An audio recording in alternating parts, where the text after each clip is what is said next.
He's not one of the ways. He is the way. And no man comes to the Father except through Him. Ano po? Jesus reconnects us to God. Jesus restores our relationship to God. Sa pamagitan po ng Panginoong Yesus, ang pagpapatawad ay available. I am forgiven. Tayong mga mananampalataya, ano po? Hindi po tayo banal. Hindi tayo banal. Ang banal po ang Diyos na ibinigay po yan sa atin. Ano po?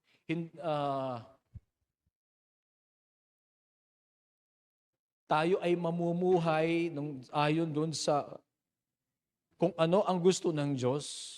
We will separate ourselves for God. Ano po?